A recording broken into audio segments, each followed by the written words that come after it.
You sit before me, carrying a question that is not only about others, but about yourself. Why do empaths vanish without warning? And why do they never return? To understand this mystery, we must enter not the surface world of behavior, but the subterranean kingdom of the psyche where archetypes whisper, shadows breathe, and the soul arranges its own escapes. What you call an empath is not merely a personality type or a sentimental trait. It is an ancient wound transformed into a vessel of sensitivity. The empath is born not through ease, but through fracture. Somewhere in the labyrinths of early life, the empath learned that survival depended on perceiving what was unspoken, feeling what was hidden, anticipating what was denied. This is not a gift granted by heaven alone.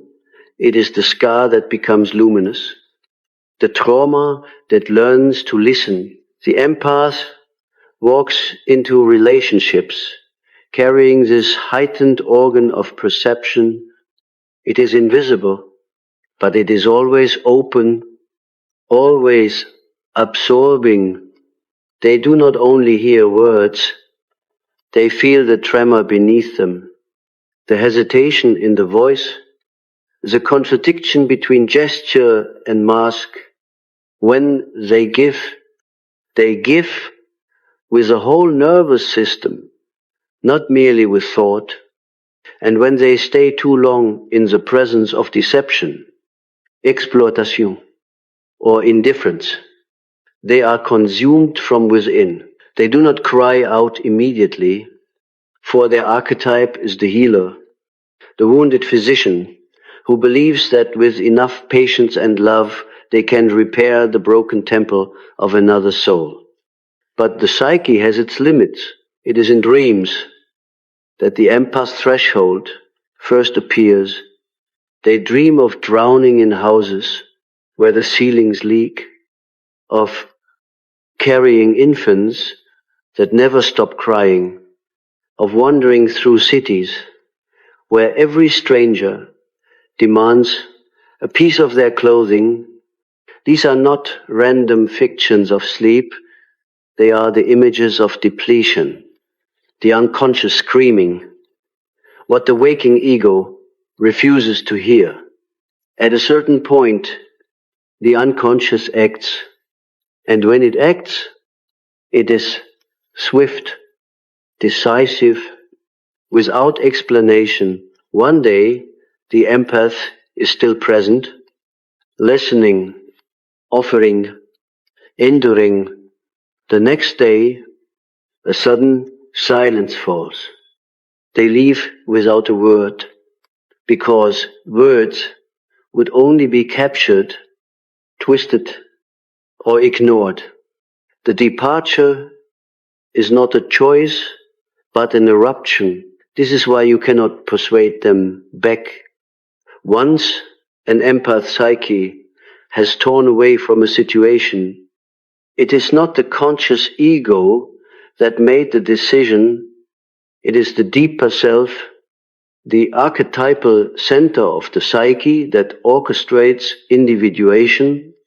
The self whispers, enough. And when the self speaks, the conscious mind must follow, even if it does not understand.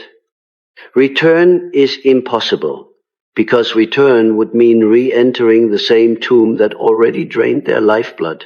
The archetype of resurrection does not take you back into the same grave. It leads you into a new life. Consider the myth of Persephone. She is abducted into the underworld, forced to consume its fruit, bound to its shadows. But once she emerges into the upper world, she never returns in the same form. She becomes the goddess of the cycle itself, the one who teaches that some descents must happen, but also that no return is truly a return. It is a transformation, So too, with the empath, they may appear to leave suddenly, but in truth, their soul has been descending for a long time. The departure is only the visible sign of an inner metamorphosis, already complete. What makes this departure so devastating to those who are left behind is the silence. Silence is the language of the self when the ego refuses dialogue. The empath knows that if they try to explain, their words will be met with gaslight, denial, or manipulation. They have already lived inside the endless cycle of justification and apology. Their leaving without a word is not cruelty. It is an act of psychic survival. Imagine a bird trying to describe to the cage why it must fly. The cage does not understand flight. It only understands containment. The bird does not debate, it breaks free. Now, you may ask, why never return? Because to return would be to betray the wisdom of the self. When the soul commands a departure, it is not a rehearsal, it is a final act. The empath knows unconsciously that if they were to go back, they would be consumed to death. They are not running from responsibility, they are obeying a deeper law, the law of psychic conservation. Just as the body cannot pour blood endlessly without replenishment, the psyche cannot keep bleeding energy without collapse. And collapse is not individuation, it is annihilation. Yet, I must tell you, the empath's departure is also a message to those left behind. It is a mirror suddenly snatched away. Those who depended on the empath's endless availability must face the silence of their own shadow. Many cannot bear it. They interpret the departure as betrayal, abandonment, even cruelty. But in truth, the empath's withdrawal is the only way the other can be forced to confront their parasitic patterns. In this sense, the empath becomes an unwilling teacher of boundaries.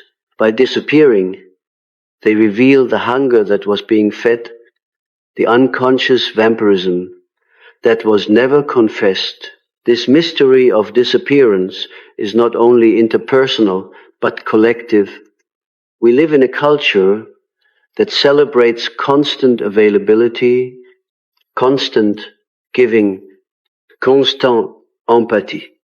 But archetypally, no figure can remain in the role of the sacrificial lamb forever. Christ is crucified once. He does not return again and again to the cross to satisfy the insatiable demands of the unconscious crowd. The empath's sudden vanishing is a microcosmic crucifixion, a moment where they refuse to be sacrificed anymore.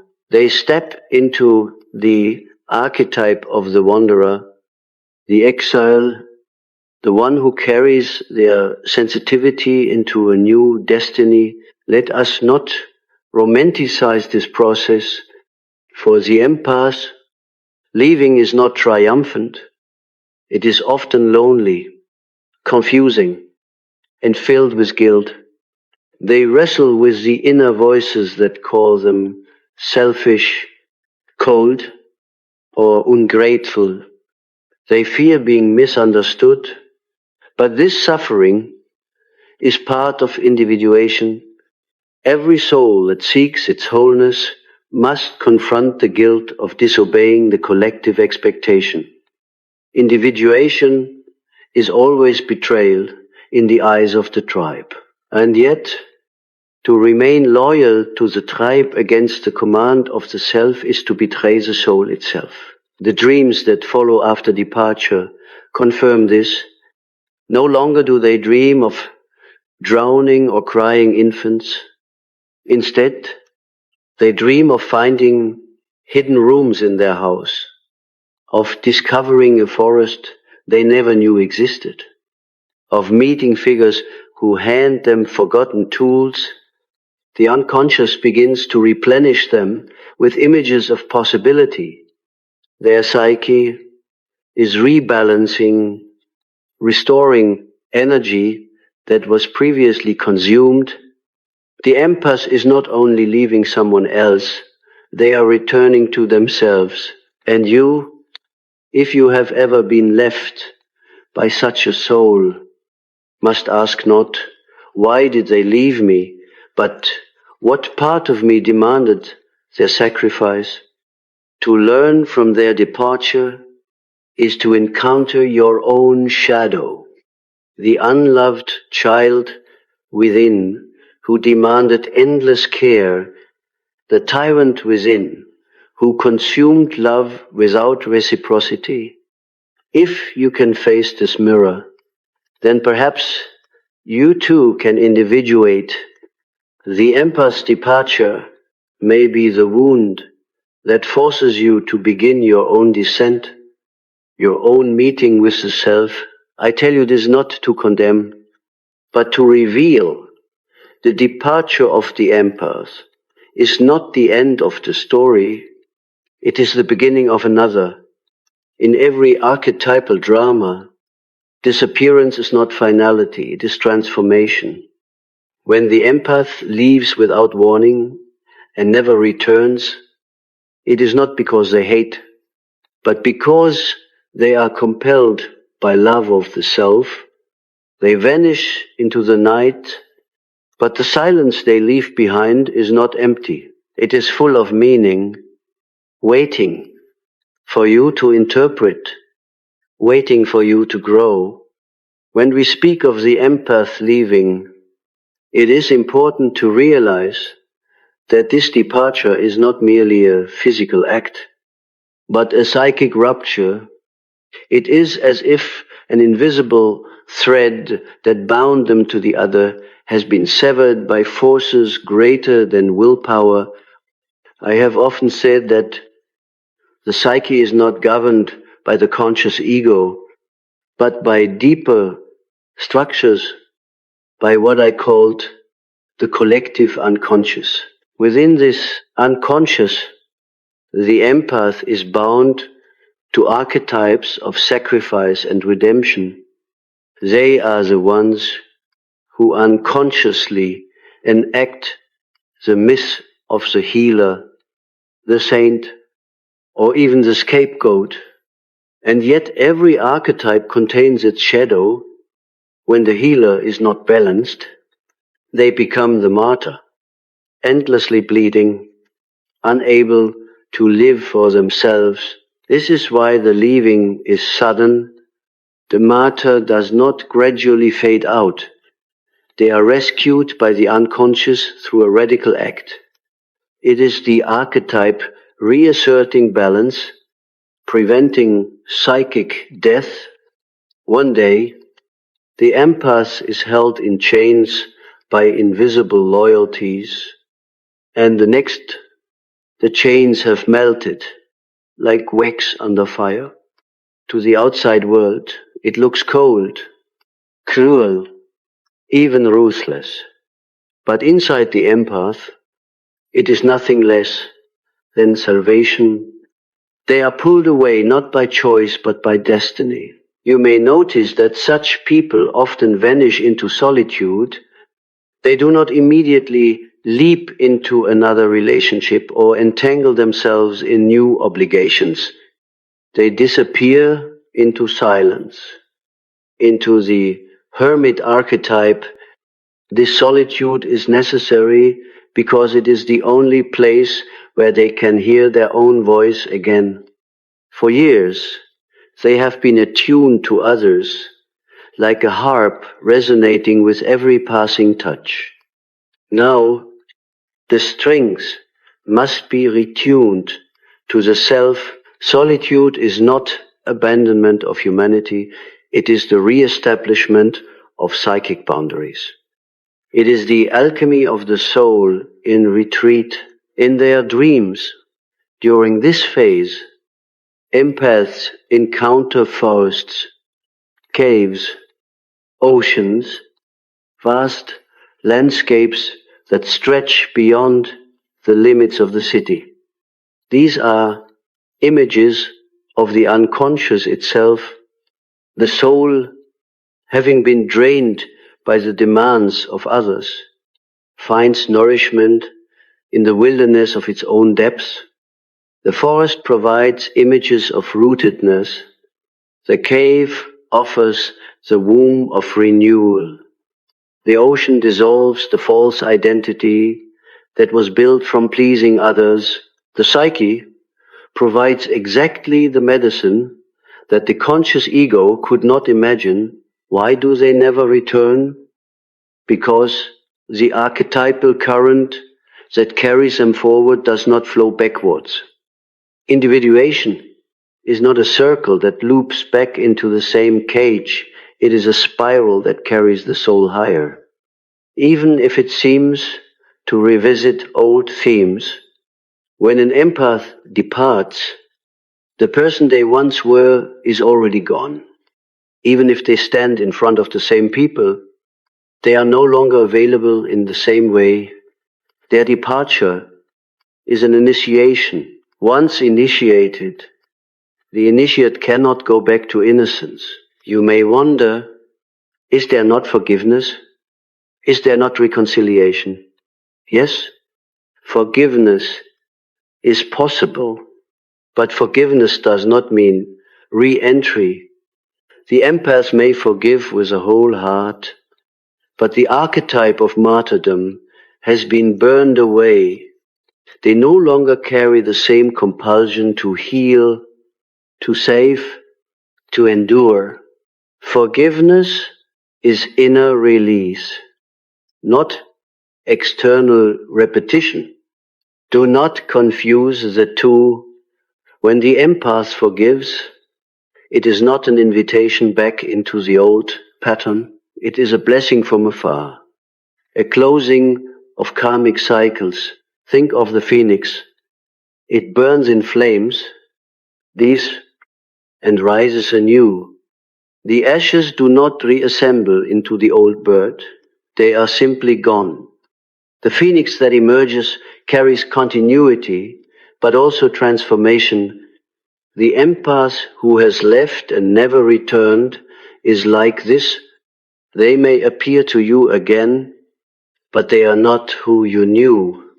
They are another version, born from fire, no longer bound to the past. To demand that they return to what was is to demand the impossible, to ask ashes to rise again in their old form. And yet, we must look deeper. The empath does not leave only because of external exploitation. They leave because the soul demands individuation. The people they walk away from are mirrors of their own shadow, mirrors that force them to confront how they betrayed themselves. The other may have consumed, demanded, wounded, but the empath's deeper truth is that they allowed it out of unconscious patterns of guilt, fear, or duty. The self finally forces them to break away not only from the other, but from their own shadowed complicity. That is why the departure feels so final. It is not just leaving a person. It is leaving an old identity. This is the deeper mystical law. When the self intervenes, the ego is powerless. The self does not negotiate. It compels. It is the archetype of God within the psyche, the totality of who you are destined to become. When it says enough, the empath cannot stay. The departure is obedience to the inner God image. Even when the conscious mind trembles, now what is left for those who have been abandoned by an empath? Pain, confusion, perhaps rage. But within this lies a sacred opportunity. The sudden loss confronts you with your own dependence, with your own hunger for endless giving. Perhaps you were unconsciously consuming the empath's energy because you could not feed yourself. Perhaps you mistook their sacrifice for love, and now you must face the emptiness within. If you can endure this confrontation, if you can face your shadow without denial, then the empath's departure becomes a gift. The wound becomes a doorway into your own individuation. In myth, the healer does not stay forever. Hermes appears, delivers a message, and vanishes. Christ heals, and then withdraws into solitude. The shaman visits the tribe, but always returns to the wilderness. The empath, too, is such a figure. They are not meant to remain as permanent caretakers. They are messengers of the unconscious, showing you both the possibility of love and the danger of consuming it. When they vanish, it is the archetype fulfilling its role. To cling to them forever would be to refuse the lesson. So when you ask why empaths leave without warning, understand that the warning was always there in the silence, in the exhaustion, in the dreams that they themselves did not speak. And when you ask why they never return, understand that their soul has obeyed a greater law than human comfort. They have stepped into their individuation, and they will not trade it for familiarity. The only return is symbolic. They return to themselves, not to you, and yet there is still mystery. For sometimes, in the vast unfolding of time, you may meet again, but if you do not expect the same person. Expect a soul transfigured, one who carries new symbols, who has walked through forests of solitude, who has found the hidden rooms of the psyche. The bond may not be what it was, but it may still hold meaning. A different kind of connection, no longer parasitic, but equal, no longer compulsive, but free. This is the paradox. The empath leaves without warning, never returns as before. But through their departure, they awaken both themselves and those they leave behind. The departure is an ending, yes, but also a beginning, a seed planted in the darkness, and like all seeds, it will one day sprout in unexpected ways. When an empath departs, there is often a haunting stillness that follows. It is as though the psychic field itself has shifted, leaving behind an absence that is more powerful than presence. You must understand. Absence is never empty. It is filled with all the projections that once clung to the empath, now forced back upon the one who created them. The other begins to feel the hunger that was once silently fed, the need that was once disguised beneath their demands. This is why the empath's departure is so unsettling. It reveals what was hidden. We tend to believe that people leave only because of external conditions, arguments, betrayals, disappointments. But the empath leaves because of something far deeper. They leave because the unconscious, like a tide, has receded from the shore of the relationship. And when the tide withdraws, no force of will can call it back. The energy is gone. The archetype has moved on. The river has found another path. This is why words often fail in these situations. People ask for explanations, for closure, for a clear story they can hold on to. But the empath has none to give. They themselves may not fully understand why the departure was so sudden. They only know that to remain would have meant death by slow suffocation. It is not logic that carries them out the door, it is instinct, archetypal instinct, the ancient whisper of survival, encoded in the unconscious. The departure of the empath is closely related to the archetype of the exile. In mythology, exile is not only punishment, but initiation. Moses flees Egypt, not because he is fully conscious of his destiny, but because an act of violence drives him out in the wilderness. He encounters the burning bush, the image of the self, the voice of destiny. So too, the empath departs into their wilderness. Their exile is not accidental, it is a prelude to revelation. But exile is painful. Do not imagine the empath as joyfully walking away free of burdens. They carry with them grief, guilt, longing. The human heart is not as swift as the self. It takes time for the conscious ego to understand what the unconscious has already decreed. Dreams in this period often show them wandering alone, carrying heavy luggage, crossing barren landscapes. These are not signs of failure, but of transformation. The psyche is cleansing, stripping away the false identity that was bound to the old attachments. It is here that the archetype of shadow becomes most active, for in solitude, the empath can no longer avoid their own darkness.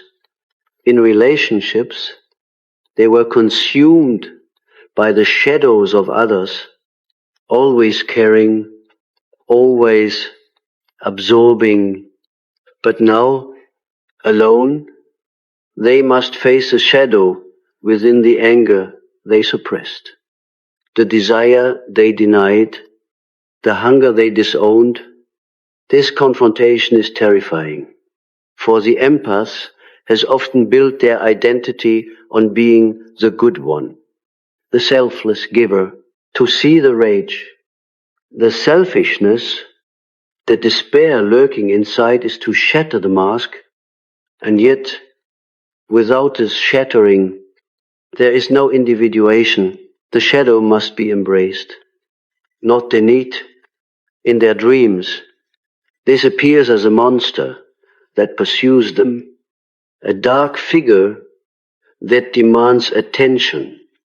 At first they flee, but eventually they must turn and face it. And when they do, they discover that the monster holds a key, a piece of their own power that was rejected. By integrating this, they become more whole. They are no longer merely empaths defined by wounds. They are human beings with boundaries, with strength, with desire. The empath who returns from shadow work is not the same. They are less easily manipulated, less easily drained.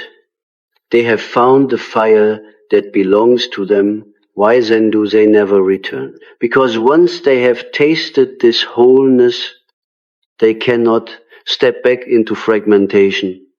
To return would be to betray their own growth, to amputate the very parts of themselves they have just reclaimed.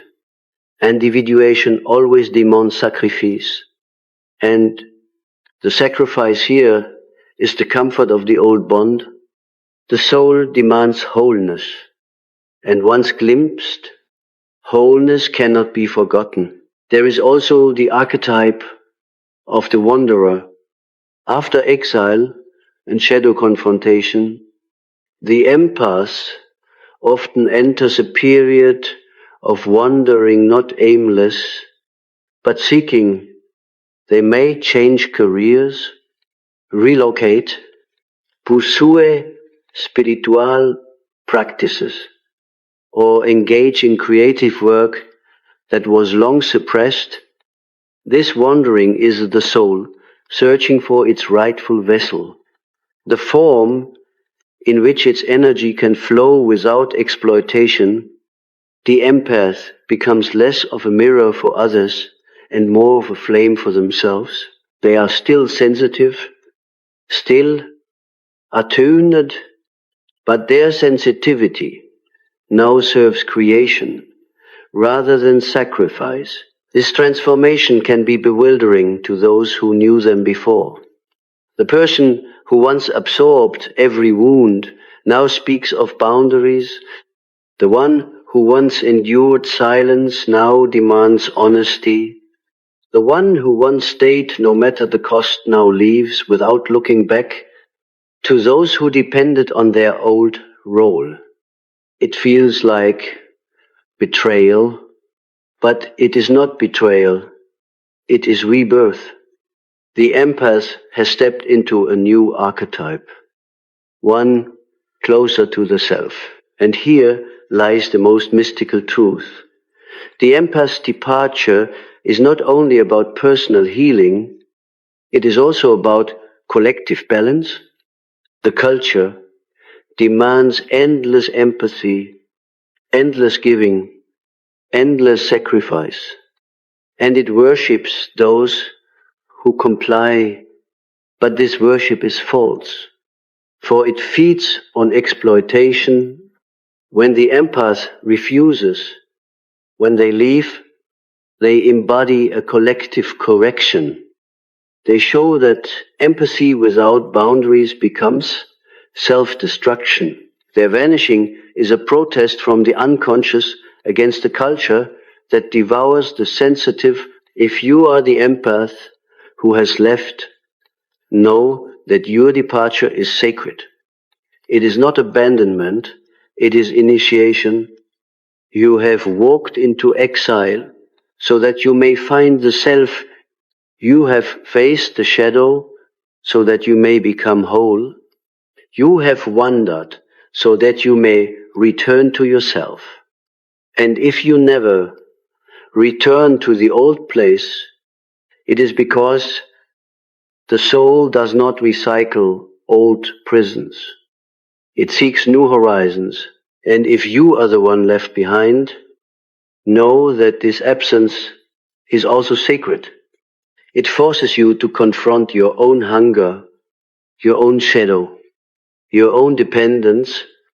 It is a mirror of what you could not see before.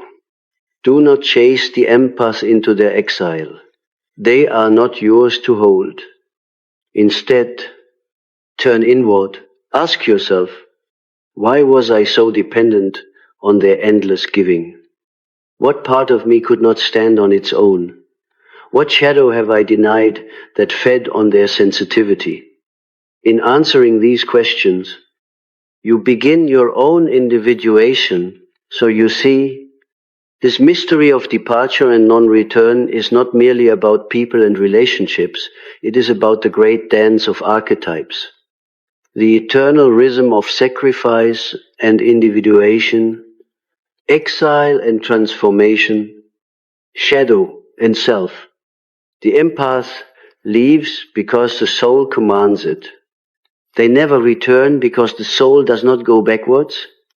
They disappear without warning because the unconscious does not explain itself, it simply acts. But within this act lies meaning for those who leave. It is the path to wholeness. For those who are left, it is the summons to confront themselves, and for the collective, it is a reminder that empathy must be balanced with strength, that giving must be paired with boundaries, that sacrifice cannot be endless. The empath who departs becomes a silent prophet of these truths. They vanish into the night, but their absence speaks louder than any presence. There is a moment in every myth when the hero passes a threshold and cannot turn back. The empath's departure is such a threshold.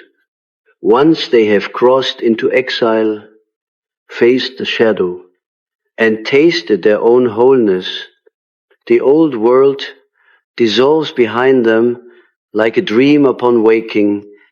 This is not cruelty, nor indifference, but the natural law of the psyche.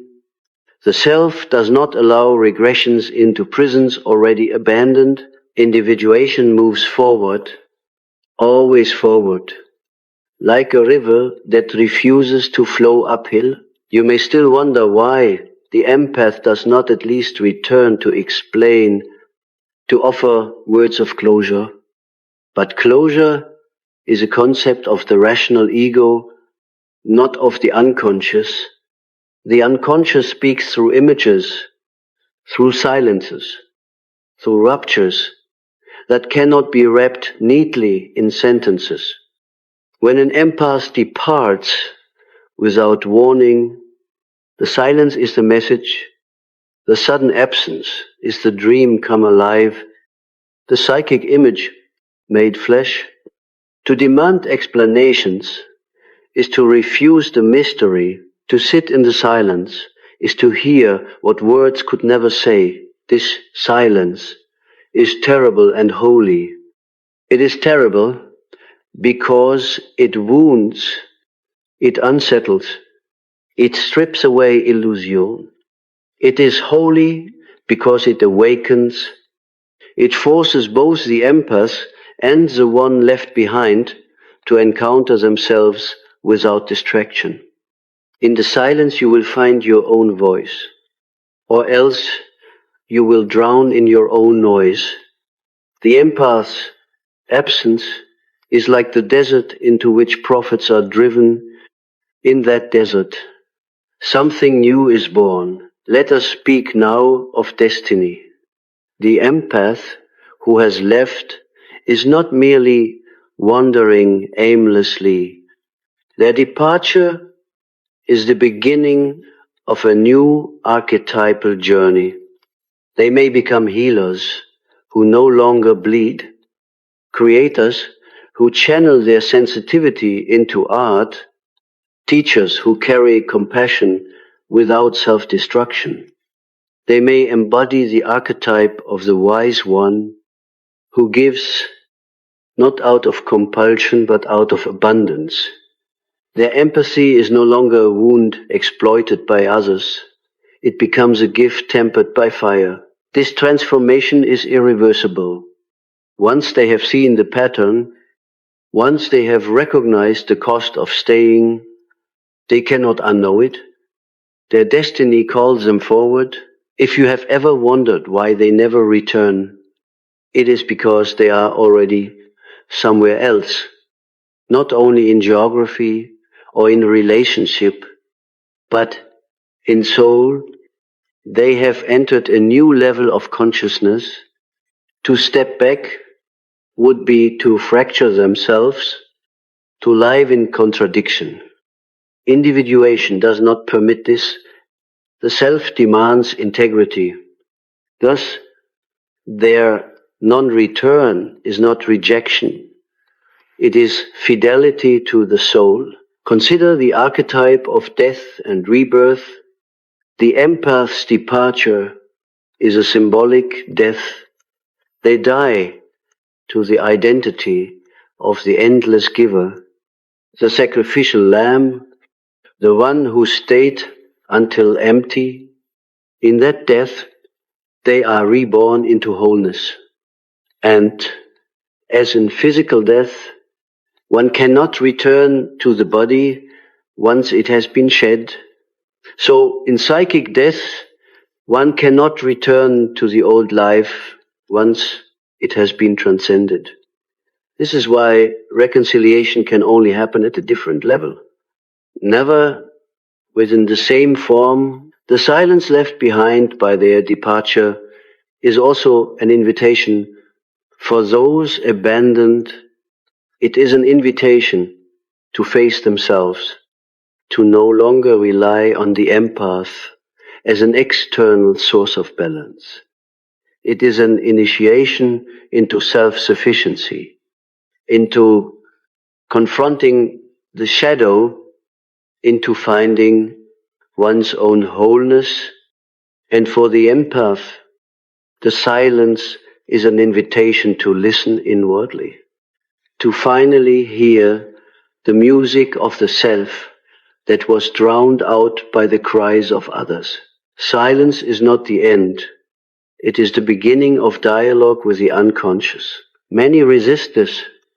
They cling to the fantasy that the empath will return one day, that the silence will end, that the old pattern can be restored. But this is only nostalgia for a prison. To grow is to release, to allow the absence to teach, to accept that departure is transformation.